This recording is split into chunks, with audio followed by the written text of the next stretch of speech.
नमस्कार दोस्तों।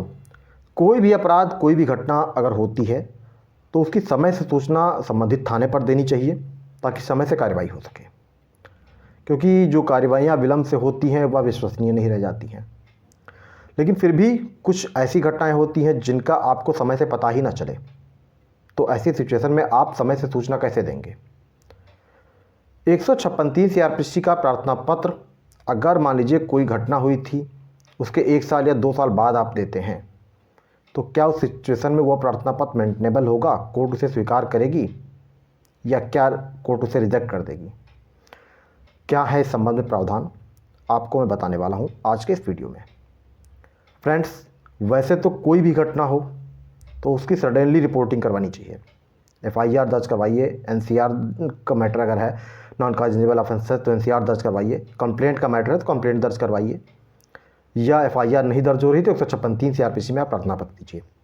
घटना होने के बाद आपको सडनली एक प्रक्रिया अपनानी चाहिए। लेकिन कुछ घटनाएं ऐसी होती हैं, कुछ अपराध ऐसे होते हैं जिनकी आपको जानकारी ही समय से नहीं मिल पाती है। जैसे कुछ प्रॉपर्टी रिलेटेड फ्रॉड्स होते हैं, बैंकिंग फ्रॉड्स होते हैं। पता चलता कोई आपका अकाउंट था जो काफ़ी टाइम से ऑपरेशन में नहीं था, आप उसको यूज़ नहीं कर रहे थे, आप कहीं बाहर थे। अब पता चला, जब आप बैंक गए, आपने पता किया तो पता चला कि आपके खाते से काफ़ी कुछ अमाउंट निकाल लिया गया। तो उस सिचुएशन में अगर आपको अपराध की जानकारी ही 2 साल बाद हो रही है तो आप प्रार्थना पत्र तो जब जानकारी होगी तभी देंगे। इस संबंध में दंड प्रक्रिया संहिता 1973 की धारा 468 468 सीआरपीसी सब क्लास 2 में लिमिटेशंस बताई गई हैं कुछ अपराधों के बारे में, जिसमें यह कहा गया है कि अगर कोई अपराध जिसमें जुर्माने से ही दंडनीय है तो 6 माह के अंदर आपको उसकी रिपोर्टिंग करनी चाहिए। मतलब एफआईआर, एनसीआर जो भी प्रावधान उस पर लागू हो। अगर अपराध 1 वर्ष तक के कारावास से दंडनीय है तो 1 वर्ष के अंदर आपको उसके संबंध में संबंधित थाने पर या एनसीआर या परिवार जो भी आप दर्ज करवाना चाहें आपको दर्ज करवाना होगा। अगर अपराध 3 वर्ष तक के कारावास से दंडनीय है और जुर्माने से भी हो दंडनीय या बिना जुर्माने के हो तो 3 वर्ष के अंदर आपको उसकी रिपोर्टिंग करनी चाहिए। मतलब उसके संबंध में आपको एप्लीकेशन देना चाहिए, उसके संबंध में एफआईआर, एनसीआर, परिवार जो भी मैटर जिस तरह का हो आपको दर्ज करवाना चाहिए।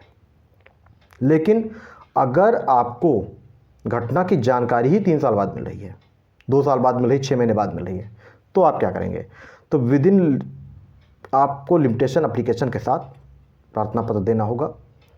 और लिमिटेशन एप्लीकेशन का मतलब ये है इसमें कि आपको कारण उल्लेख करना होगा कि घटना की जानकारी मुझे अभी हुई है और इसलिए अब मैं रिपोर्ट दर्ज करवा रहा हूँ।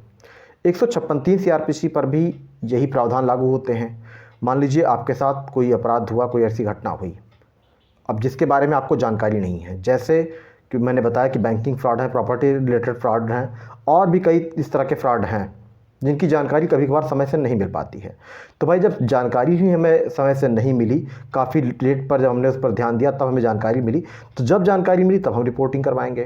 तो उस सिचुएशन में आपका यह अपराध लिमिटेशन में नहीं आएगा और आप इसके लिए 156(3) सीआरपीसी से एफआईआर रजिस्टर करवाने के लिए प्रार्थना पत्र दे सकते हैं। या परिवार दर्ज करवाने का मैटर है, कंप्लेंट का मैटर है तो कंप्लेंट दर्ज करवा सकते हैं। सीधे थाने पर भी एफआईआर दर्ज हो सकती है। एनसीआर यानी अगर नॉन कॉग्निजेबल ऑफेंस है तो आप एनसीआर भी दर्ज करवा सकते हैं। क्लियर प्रावधान जान लीजिए कि जैसा मैंने बताया 468 सीआरपीसी में अप टू 3 ईयर ऑफेंस जो है उनकी 3 ईयर के अंदर आपको रिपोर्टिंग करनी होती है। लेकिन अगर आपको जानकारी ही उस अपराध की मान लीजिए नहीं हो पाई है तो उस सिचुएशन में आपको वो लाभ दिया जाएगा। आपको एक्सप्लेन करना होगा कि हाँ क्यों ऐसा विलम्ब हुआ, आपको वो कारण एक्सप्लेन करना होगा। वैसे एक बात यह है कि विलम्ब न्याय को विफल कर देता है, एक विधिशास्त्र में सिद्धांत है।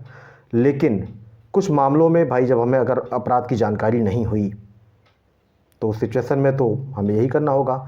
ये भी एक प्रावधान है कि डिले अगर आप एफआईआर दर्ज करवाते हैं, शिकायत करवाते हैं, तो इसका मतलब आपने कुछ प्लानिंग की, कुछ सोच विचार कर फिर आपने उस पर कार्रवाई की है। तो उस सिचुएशन में भी थोड़ा सा मैटर आपका डाउटफुल हो जाता है। लेकिन उसके बाद भी बहुत से ऐसे मैटर हैं जिसमें एफआईआर रजिस्टर्ड हो जाती है और प्रभावी कार्रवाइयाँ भी होती हैं, लोगों की गिरफ्तारियाँ भी होती हैं, जेल भी जाना पड़ता है। तो फ्रेंड्स, 156(3) सीआरपीसी से एफआईआर दर्ज करवाने के लिए आप 1 साल बाद, 2 साल बाद, 3 साल बाद भी प्रार्थना पत्र दे सकते हैं। ऐसा कोई बाउंडेशन नहीं है। बतौर अगर वह जो लिमिटेशन बताई गई है 468 सीआरपीसी में उनके दायरे में ना आता हो या उनके दायरे में है तो आपको एक्सप्लेन करना होगा उसके संबंध में। फ्रेंड्स, बस आज की वीडियो में इतना ही। मिलते हैं फिर से एक नए वीडियो में, तब तक के लिए जय हिंद।